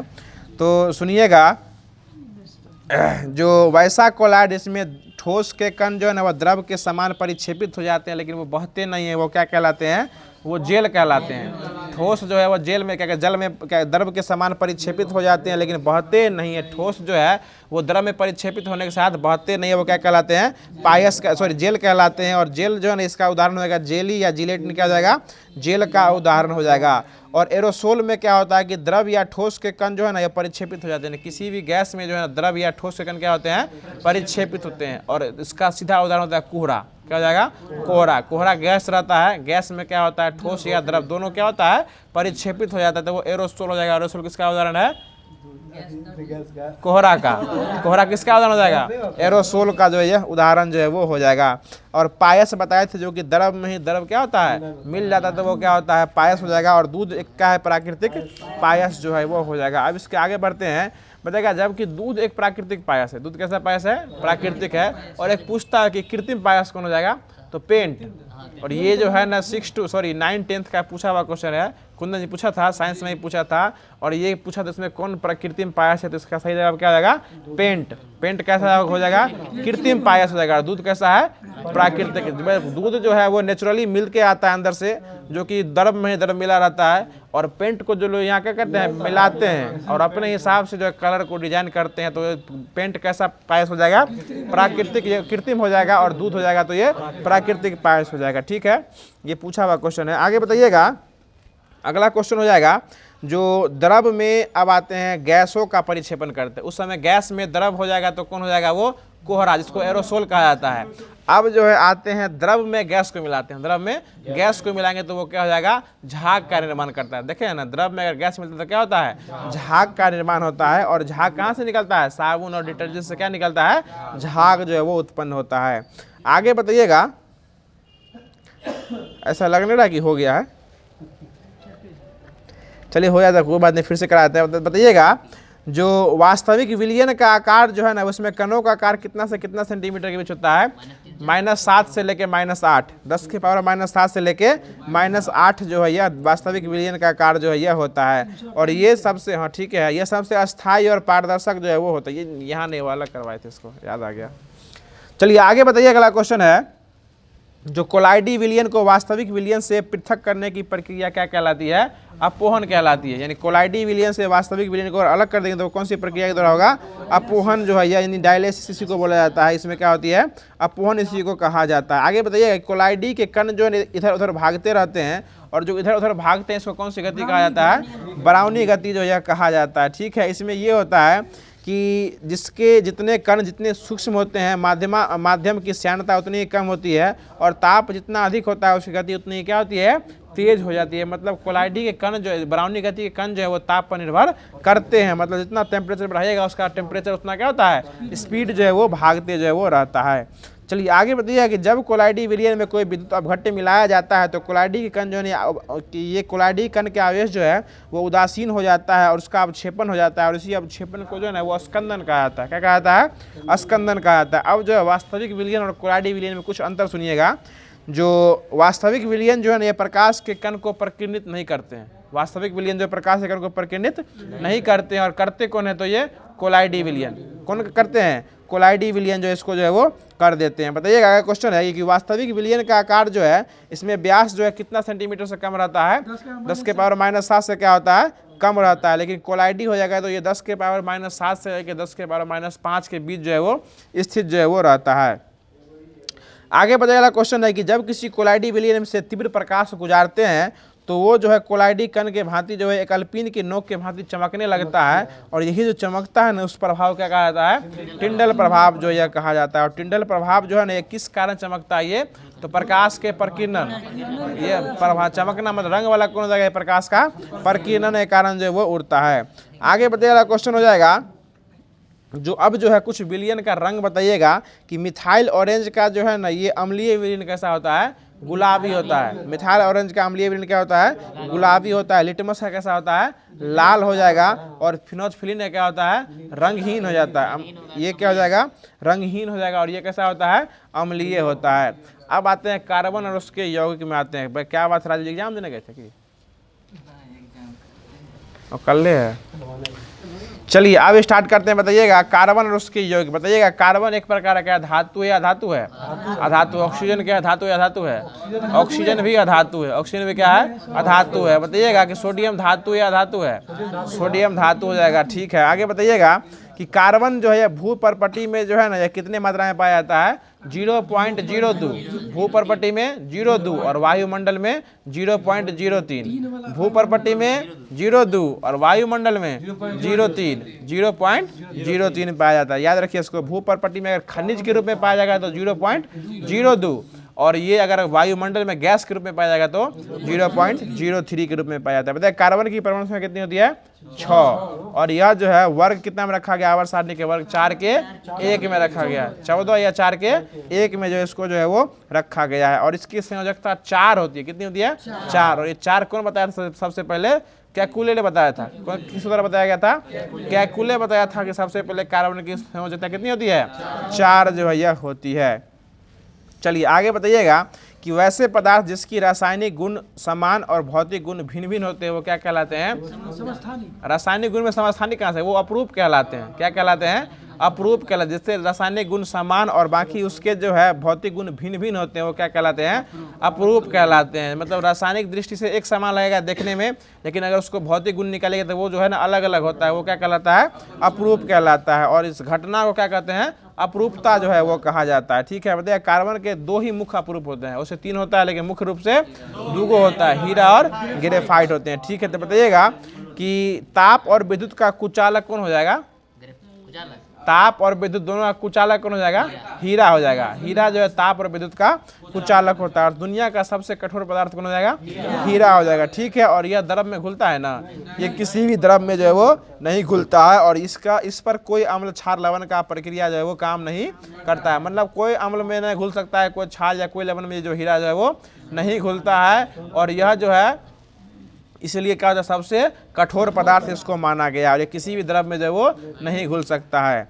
चलिए आगे बताइएगा कि हीरा के जो है ना वो रवे किस आकार के होते हैं, घनाकार होते हैं। कैसा होते हैं, घनाकार होते हैं। बताइए हीरा का अपवर्तनांक कितना होता है, 2.417 होता है। 2.417 या 2.42 भी देता है। ये हीरा का क्या होता है, अपवर्तनांक जो है यह होता है। बताइए हीरा जो है ना किस कारण चमकता है, पूर्ण आंतरिक परावर्तन के कारण चमकता है। और हीरा पर जो है ना रेडियम से निकलने वाली एक्स किरणें जो अगर पड़ेगी तो हीरा किस रंग को दिखाएगा, ये हरा रंग में दिखाता है। अगर रेडियम से अगर हरा रंग निकलता है कैसे दिखाई पड़ता है, ये हरा रंग दिखाई पड़ता है। चलिए आगे बताइएगा क्वेश्चन है कि शुद्ध हीरा जो है ना ये किस रंग का होता है, शुद्ध हीरा किसी भी रंग का नहीं होता, ये रंगहीन होता है। शुद्ध हीरा कैसा होता है, रंगहीन होता है। शुद्ध हीरा कैसा होगा, रंगहीन होता है। और ये पारदर्शक होता है, इससे आर पार जो है वो रोशनी जो है वो निकल जाती है। और शुद्ध हीरा में कोई रंग जो है वो नहीं होता है।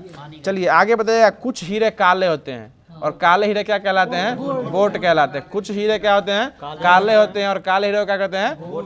बोट बो कर बो और टॉप पर रेफ होगा, बोट कहलाते हैं। इसको अंग्रेजी में BOART, बोट मतलब ना होता है, BOAT मतलब बोट हो गया, और ये हो जाएगा BOART यानी बोट जो है वो हो जाएगा। और जिसका उपयोग किसको काटने में किया जाता है, शीशा को काटने में। बोट का उपयोग किसको काटने में करते हैं, काले हीरे से क्या काटा जाता है, शीशा काटा जाता है। ऐसे समझिए काला हीरा से क्या करता है, शीशा। और शुद्ध जो हीरा किस रंग का होता है, रंगहीन होता है। इसका पूर्णांक कितना था हीरा का पूर्णांक 2.4 एक साथ या 2 बूंदी 4 2 हो जाएगा। ठीक है, आगे बताइएगा। अगला क्वेश्चन है कि धार को तेज करने में अपघर्षक के रूप में जो किसका उपयोग किया जाता है, हीरा का ही उपयोग जो है वो किया जाता है।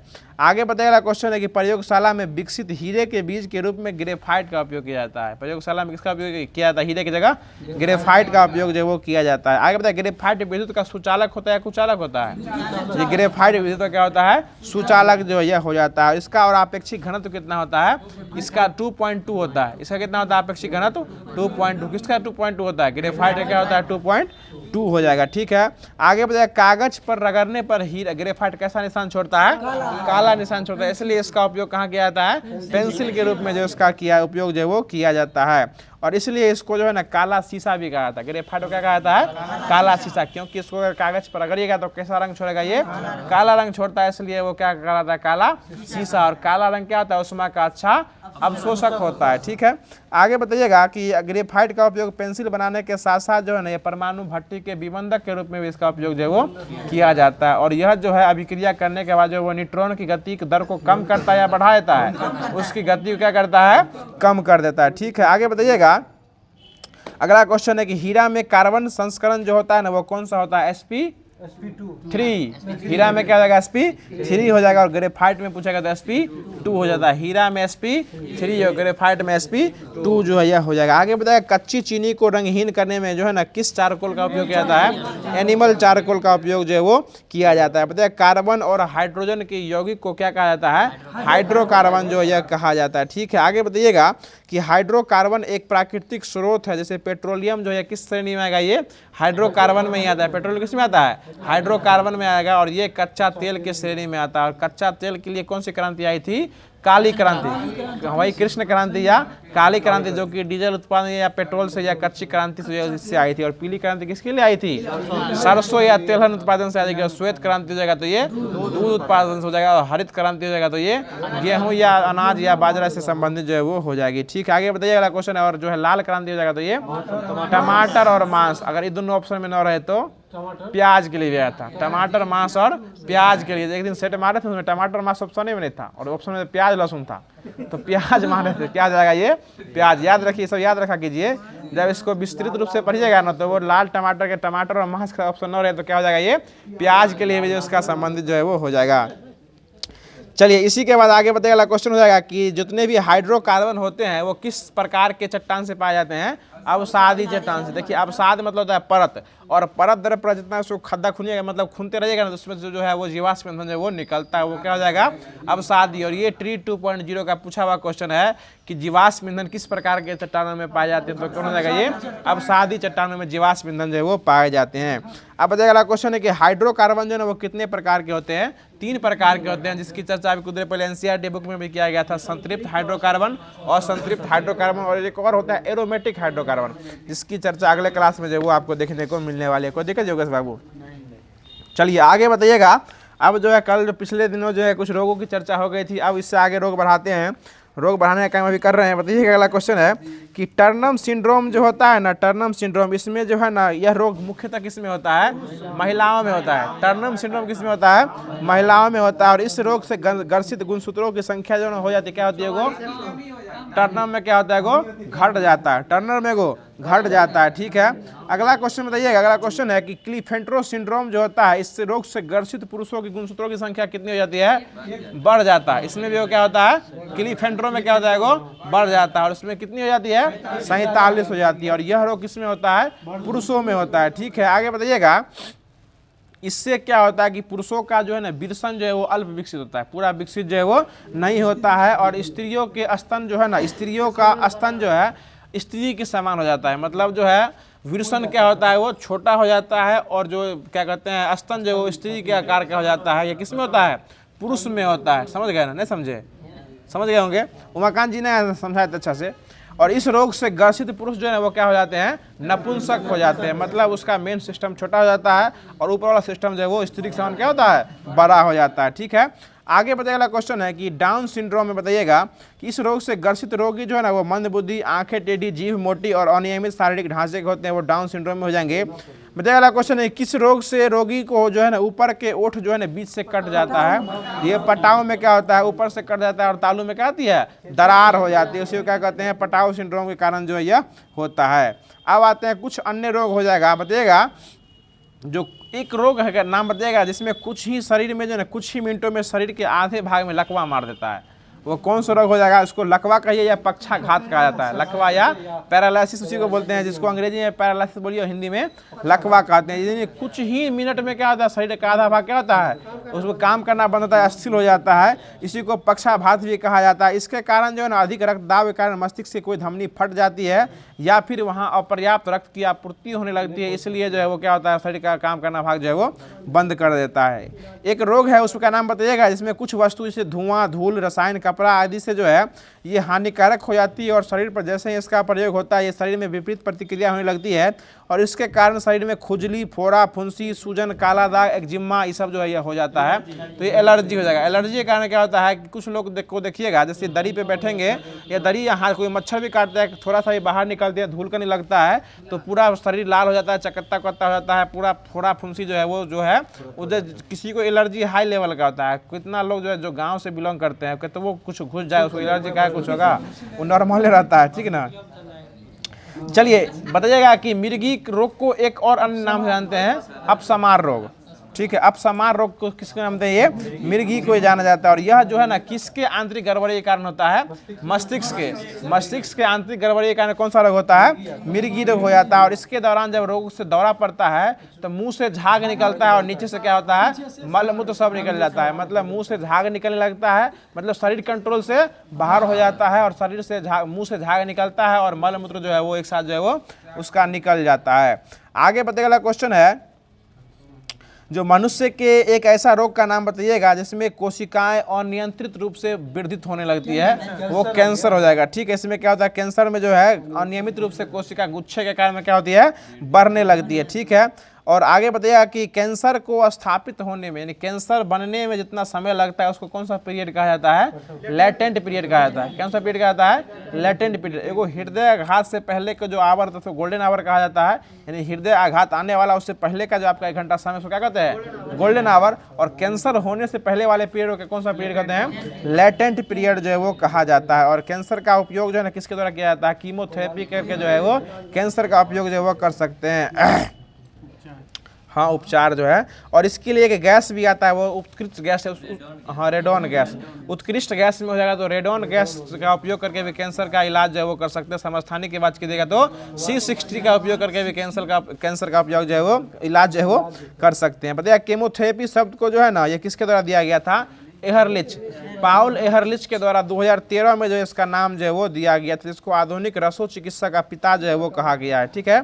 और आधुनिक उपचार में जो है ना कीमोथेरेपी इसको कहा गया, यानी एहरलिच के द्वारा कौन सा शब्द दिया गया था, कीमोथेरेपी वर्ड जो है वो दिया गया था। और कैंसर मुख्य रूप से कितने प्रकार के होते हैं, 4 प्रकार के होते हैं। कितने प्रकार के होते हैं, 4 प्रकार, कार्सिनोमा, सार्कोमास, ल्यूकीमियास और लिम्फोमास जो यह कहा जाता है। चलिए अगला क्वेश्चन बताइएगा कि रेडियो सक्रिय यानी अस्ट्रांसियम 90 के कारण कौन सा कैंसर हो जाता है, अस्थि कैंसर होता है। कौन सा कैंसर, अस्थि कैंसर जो है यह हो जाता है। आगे बताइए अगला क्वेश्चन है कि कौन सा सेल थेरेपी जो है ना कैंसर के इलाज में काम करता है, तो CAR-T थेरेपी यानी CAR-T सेल थेरेपी जो है कैंसर के इलाज में क्या होता है, काम देता है। और अभी हाल ही में IIT कानपुर के द्वारा इसको विकसित किया गया CAR-T सेल थेरेपी के द्वारा जो है वो कैंसर का इलाज जो वो किया जाता है। इसमें T कोशिकाओं को सक्रिय करने के लिए जो है ट्यूमर कोशिकाओं, T कोशिका मतलब क्या हो जाएगा, ट्यूमर कोशिकाओं को सक्रिय करने के लिए प्रयोगशाला में इसको संशोधित करके जो है वो किया जाता है। चलिए आगे बताइए अगला क्वेश्चन है कि एक ऐसा रोग है जो कि दुर्बल बनाना आदमी को क्या करता है, दुर्बल बनाया जाता है। और यह गैर घातक वायरल बीमारी है, मतलब इससे घातक उतना नहीं है, लेकिन यह एक प्रकार का वायरल बीमारी है। और यह जो है चिकनगुनिया वायरस से होता है। इस बीमारी का नाम क्या हो जाएगा, चिकनगुनिया ही हो जाएगा, यानी चिकनगुनिया वायरस से होता है। इस बीमारी का नाम क्या हो जाएगा, चिकनगुनिया हो जाएगा। और यह मुख्यतः किस मच्छर के काटने से होता है, मादा एडीज मच्छर, मादा एडीज मच्छर काटने यानी एडीज एजिप्टी मच्छर इसका नाम हो जाएगा। इस मच्छर के काटने से जितना भी मच्छर होता है वो महिलाएं काटती है, पुरुष मच्छर जो है वो नहीं काटता, चाहे वो कोई नॉर्मल मच्छर हो या मलेरिया वाला मच्छर हो। मादा एनोफिलीज मच्छर कौन सा होता है? ये मलेरिया से।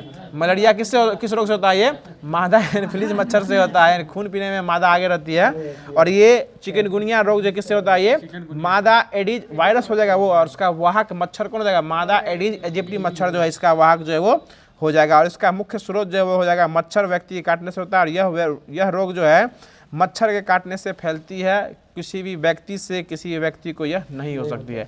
मतलब आपको चिकनगुनिया हो गया, हमारे साथ बैठिएगा, खाइएगा, उठिएगा, कोई दिक्कत नहीं है, लेकिन आपको जो मच्छर काट लेगा, मच्छर हमरो काट लेगा तो क्या हो जाएगा? वो रोग जो है वो हो जाएगा। मतलब एक प्रकार का बीमारी वायरस से ही होता है, लेकिन ये जो है संक्रामक रूप से जो है वो आदमी के द्वारा जो है वो नहीं फैलता है। चलिए आगे बताइएगा। अगला क्वेश्चन है कि इटाई रोग जो है ना किसके कारण होता है? कैडमियम के कारण जो है यह हो जाता है। ठीक है, आगे बताइए। एलिसा टेस्ट जो है किसके जांच के लिए किया जाता है? एड्स के लिए जांच किया जाता है। एड्स में कौन सा वायरस एड्स के कारण फैलता है? ये HIV वायरस किससे फैलता है? ये एड्स से जो है वो फैलता है। ठीक है, आगे बताइएगा। अगला क्वेश्चन है, हाँ बताइएगा, अगला क्वेश्चन हो जाएगा जो पल्स पोलियो अभियान जो है कार्यक्रम कब स्टार्ट किया गया था? 97-98 में किया गया था। वंदे मातरम योजना कब स्टार्ट किया गया था? 2004 में किया गया था। ठीक है, राष्ट्रीय कैंसर नियंत्रण कार्यक्रम कब स्टार्ट किया गया था? 75-76 में इसको जो है स्टार्टिंग जो है वो किया गया था। ठीक है, आगे बताइएगा। अब जो है लुसेंट जो है पूरे तरीके से खत्म हो गया। अब स्टार्ट कर रहे हैं जो कि रेलवे सामान्य विज्ञान हो जाएगा। और ये जो SPD बुक का जो पेज नंबर 121 जो है उसको स्टार्ट जो है वो किया जा रहा है। बताइए रेडियो एक्टिविटी और गामा किरण खोज किस द्वारा किया गया था? हेनरी बैकुरल के द्वारा। जो है इसमें बैकुरल ही देता है हर जगह, लुसेंट में खाली पॉल विलार्ड देले है, बाकी गामा किरण जो है ना बहुत जगह हेनरी बैकुरल ही देता है।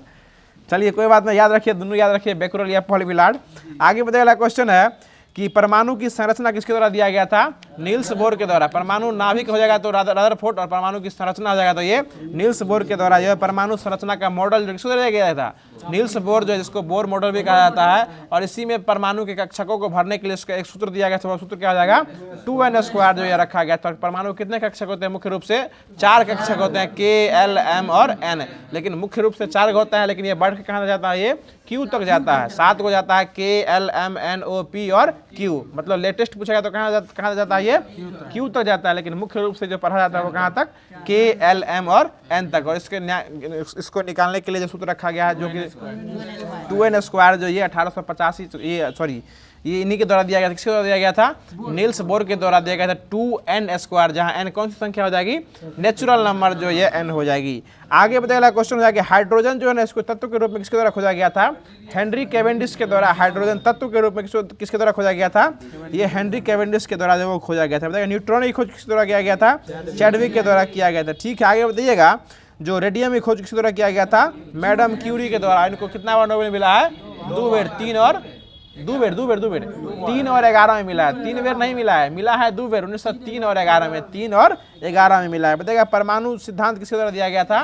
डाल्टन के द्वारा दिया गया था। और गुणित अनुपात का नियम भी डाल्टन के द्वारा दिया गया था। स्थिर अनुपात का नियम हो जाएगा तो दूसरे प्राउस्ट, लेकिन गुणित अनुपात का नियम हो जाएगा तो ये जॉन डाल्टन। परमाणु सिद्धांत जो है ना गुणित अनुपात के नियम से ही निकाला गया था, इसलिए इसको गुणित अनुपात का नियम भी कहा जाता है। और ये जॉन डाल्टन के द्वारा दिया गया था। चलिए आगे बताइए। अगला क्वेश्चन है कि विकास का सिद्धांत किसके द्वारा दिया गया था? ये डार्विन के द्वारा दिया गया था। ठीक है, सापेक्षता का सिद्धांत किसके द्वारा दिया गया था?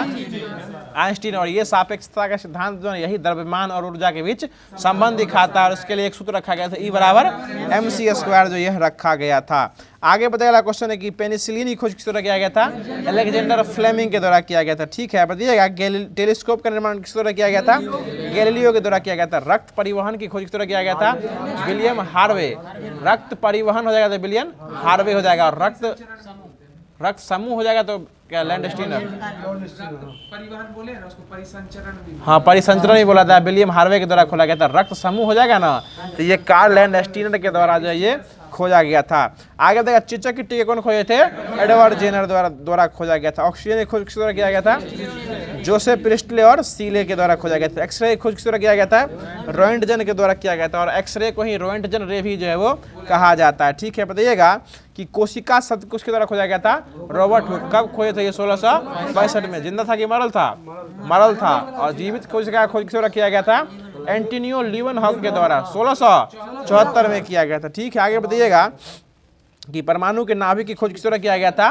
रदरफोर्ड के द्वारा परमाणु की नाभिक का खोज किया गया था। बताइएगा कि पृथ्वी अपने अक्ष पर घूमती हुई सूर्य की परिक्रमा करती है, यह बात कौन बोले थे?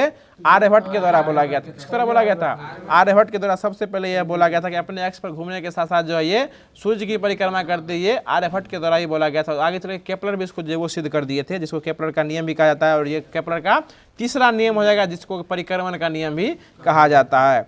आगे बताइएगा क्वेश्चन है कि केस्कोग्राफ का खोज किस तरह किया गया था?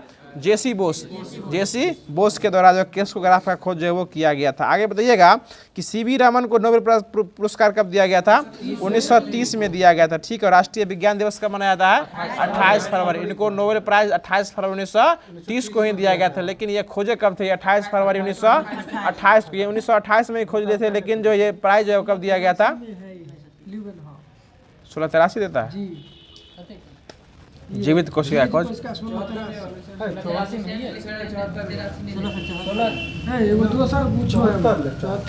चलिए आगे बताइएगा क्वेश्चन है कि अगला क्वेश्चन बता दीजिएगा, जो किसको भारत का बर्ड्समैन कहा जाता है?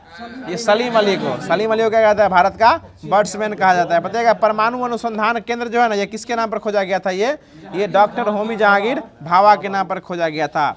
आगे बताइएगा अगला क्वेश्चन है, अनुवांशिकी कोड की खोज किस द्वारा किया गया था? ये अनुवांशिकी कोड है तो ये हरगोविंद खुराना के द्वारा खोजा गया था। बताइएगा कि सतीश धवन अंतरिक्ष केंद्र जो है कहाँ स्थित है? ये इसरो बेंगलोर में स्थित हो जाएगा। ठीक है ना, बेंगलोर में इसका मुख्यालय स्थित है, और जितना भी प्रक्षेपण करता है ना वो कहाँ से करता है?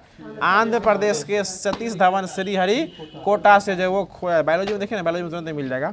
अब स्टार्ट किया जा रहा है जो कि लूसेंट क्या कहते हैं वो स्पीडी खत्म हो गया, अब जो है करंट का स्पीड जो है उसको स्टार्ट किया जा रहा है। बताइएगा कि इंदिरा गांधी स्मार्टफोन योजना किस राज्य में शुरू किया गया है? ये राजस्थान में खोज किया गया। इंदिरा गांधी स्मार्टफोन, महिलाओं को दिया जाएगा, ये स्मार्टफोन दिया जाएगा, और यह जो है इसमें जो है 3 वर्ष तक जो सुविधा, जिसमें डाटा का सुविधा भी रहेगा, और ये महिलाओं को दिया जाएगा। बताइए मुख्यमंत्री कामधेनु बीमा योजना कहाँ स्टार्ट किया गया है? ये राजस्थान में। मुख्यमंत्री कामधेनु हो जाएगा तो राजस्थान में, और सिर्फ कामधेनु योजना हो जाएगा तो ये जम्मू कश्मीर में हो जाएगा। बताइएगा कि कलगनार महिला पात्रता योजना जो है वो कहाँ खोला गया? ये तमिलनाडु में खोजा गया है। बताइएगा कि लेक लड़की योजना कहाँ स्टार्ट किया गया है? महाराष्ट्र में किया गया। नमो सत्कारी महासम्मान योजना भी महाराष्ट्र में किया गया। ठीक है। बताइए चिराग योजना हरियाणा में हो जाएगा। चिराग और चारा बिजाई भी कहाँ हो जाएगा? हरियाणा में हो जाएगा। एक ब्लॉक एक उत्पाद हरियाणा में ही हो जाएगा। गृह आधार योजना गोवा गृह आधार हो जाएगा। गृह ज्योति हो जाएगा तो कौन हो जाएगा? कर्नाटक हो जाएगा। ठीक है। आगे बताइएगा कि मिशन दक्ष कहाँ स्टार्ट किया गया है? बिहार में। दक्ष बिहार में। उद्यमी योजना कहाँ किया गया है? बिहार में किया गया है। मुख्यमंत्री अल्पसंख्यक उद्यमी योजना भी कहाँ स्टार्ट किया गया है? ये बिहार में स्टार्ट किया गया। लोक मिलनी योजना कहाँ स्टार्ट किया गया है? ये बिहार में जो है वो स्टार्ट जो है वो किया गया है। क्वेश्चन निकाले क्या बाबा तुम भी? अगला क्वेश्चन बताइएगा, लोक मिलनी कहाँ है? लोक मिलनी पंजाब हो जाएगा। लोक मिलनी पंजाब हो जाएगा। आगे बताइएगा क्वेश्चन, जगन्ना अम्मा बोडी योजना कहाँ स्टार्ट किया गया है? आंध्र प्रदेश में जो है वो स्टार्ट जो है वो किया गया है। अगला क्वेश्चन बताइएगा, हिम प्रहरी कहाँ स्टार्ट किया गया है? उत्तराखंड। हिम प्रहरी उत्तराखंड हो जाएगा। हिम प्रहरी उत्तराखंड हो जाएगा। आगे बताइएगा जो ए हेल्प कार्यक्रम कहाँ स्टार्ट किया गया है? उत्तराखंड में किया गया। और लोक मिलनी पूछेगा तो पंजाब हो जाएगा। ठीक है। बताइएगा हाँ, होप मिशन ही पंजाब है। बताइएगा कि भरोसा योजना कहाँ स्टार्ट किया गया है? भरोसा योजना आंध्र प्रदेश में किया गया। कहाँ किया गया है? आंध्र प्रदेश में ही किया गया है। उसको बाद में एडजस्ट कर लीजिएगा। क्वेश्चन देखिए ना पहले। आगे बताइएगा कि इंदिरा गांधी महिला सम्मान निधि योजना कहाँ स्टार्ट किया गया है? ये और हिमाचल प्रदेश। और महिला सुख सम्मान निधि योजना भी हिमाचल प्रदेश में ही जो है वो स्टार्ट जो है वो किया गया है। आगे बताइएगा क्वेश्चन है, इधर भी है, कौन पेज है? ई बड़ा मोड़ा है ऑब्जेक्टिव।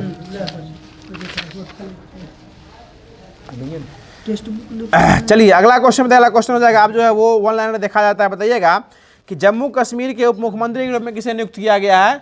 ये सुरेंद्र कुमार चौधरी। और मुख्यमंत्री पूछेगा तो कौन हो जाएगा? ये उमर अब्दुल्ला जो है वो हो जाएंगे। बताइएगा कि आईसीसी हॉल ऑफ फेम में शामिल की गई पहली भारतीय महिला क्रिकेटर कौन? पहली नहीं, दूसरी हो जाएगी। ये दूसरी कौन हो जाएगी? नीतू डेविड। और पहली हो जाएगी तो डायना आइडोल हो जाएगी। ठीक है। बताइएगा कि एससीओ के बैठक में भारत का प्रतिनिधित्व किसके द्वारा किया गया है? वो एस जयशंकर के द्वारा जो है वो एससीओ के द्वारा जो है वो किया गया है। आगे बताइएगा कि डेविड बेकर जो है डेविड बेकर, डेविड हासाबिस और जॉन एम्पियर जो है ना 21 क्षेत्र में वर्ष 2024 का नोबेल पुरस्कार इसको दिया गया है। तो ये जो है इनको जो है ये रसायन के क्षेत्र में जो है वो दिया गया है। चलिए अगला क्वेश्चन बताइएगा कि हाल ही में जारी ग्लोबल इनोवेशन इंडेक्स 2024 में भारत का स्थान कितना मिला है? ग्लोबल वाला में 39वें स्थान पे दिया गया है। किसमें दिया गया है? ये 39वें स्थान जो वो दिया गया है। आगे बताइएगा अगला क्वेश्चन है, पीएम मोदी ने किस राज्य में बंजारा विरासत संग्रहालय का उद्घाटन किया है? तो ये महाराष्ट्र में जो है वो किया है। कहाँ किया है? महाराष्ट्र में जो है वो किया है। बताइएगा टेस्ट क्रिकेट में 300 टेस्ट विकेट लेने वाले पहले भारतीय बाएं हाथ के स्पिनर कौन बन गए हैं? ये रविंद्र जडेजा जो है वो बन गए हैं। बाएं हाथ के स्पिनर कौन बन गए हैं? रविंद्र जडेजा जो है वो बन गए हैं। अगला क्वेश्चन बताइएगा, क्वेश्चन हो जाएगा जो मिस यूनिवर्स 2024 का खिताब किसके द्वारा जीता गया है? ये तो ये रिया सिन्हा के द्वारा जो है वो जीता गया। मिस यूनिवर्स इंडिया जो है तो रिया सिन्हा के द्वारा जीता गया। बताइएगा अगला क्वेश्चन है कि हरिणी अमरसूरिया किस देश के नए प्रधानमंत्री बनेंगे? श्रीलंका के हो जाएंगे। बताइएगा कि भारत में क्रूज पर्यटन को बढ़ावा देने के लिए कौन सा मिशन लॉन्च किया गया है? तो ये क्रूज भारत मिशन जो है उसको लॉन्च जो है वो किया गया है। तो जो होमवर्क दिया गया था उसको पूरे तरीके से समाप्त कर दिया गया है। अब जो है आपको जो कि वीडियो के लास्ट में कल के लिए क्वेश्चन छोड़ा जाता है और कल का क्वेश्चन कुछ इस प्रकार से हो जाएगा कि एंटीबायोटिक शब्द जो है ये किसके द्वारा दिया गया था? यानी एंटीबायोटिक शब्द जो है ये किसके द्वारा दिया गया था? ये शब्द की बात कर रही है तो किसके द्वारा दिया गया था? इस क्वेश्चन का जवाब सही से दीजिए आप लोग कमेंट बॉक्स में। क्वेश्चन फिर सुन लीजिए कि एंटीबायोटिक शब्द जो है वो किसके द्वारा दिया गया था? इसका सही जवाब आप लोगों को कमेंट बॉक्स में देना है। बाकी वीडियो कैसा लगा कमेंट बॉक्स के माध्यम से जरूर बताइएगा। अगर वीडियो अच्छा लगा हो तो वीडियो को लाइक कर दीजिएगा, चैनल को सब्सक्राइब करके नोटिफिकेशन बेल कॉल पे सेट कर दीजिएगा ताकि हम लोग के द्वारा डाला गया सारा वीडियो जो है वो सबसे पहले आप तक पहुंच जाए। जब तक आप लोग का ALP का एग्जाम खत्म नहीं होता है तब तक आप लोग ALP के बाद आप सभी का RPF ऐसा का भी एग्जाम होने वाला है जो कि 2 तारीख से स्टार्ट होने वाला है। इसके बाद जो BPSC जो है वो कंबाइंड जो है वो जो कि 70वीं BPSC उसका भी एग्जाम होने वाला है RPF SI के साथ। उसके बाद RPF कांस्टेबल में है। उसके बाद आपको NTPC के साथ साथ जो टेक्नीशियन का भी एग्जाम जो है होने वाला है। इन सभी चीज़ों में जो है भर के साइंस जो है पूछता है, तो साइंस पर विशेष फोकस बनाए रखिए और हमारे चैनल को यूं ही प्यार और सपोर्ट बनाए रखिए। फिर मिलते हैं इसके अगले सेशन में इसके अगले कड़ी के साथ। तब तक के लिए खुश रहिए, मुस्कुराते रहिए और हमारे FMSC परिवार को यूं ही प्यार और सपोर्ट करते रहिए। धन्यवाद। जय हिंद, जय भारत।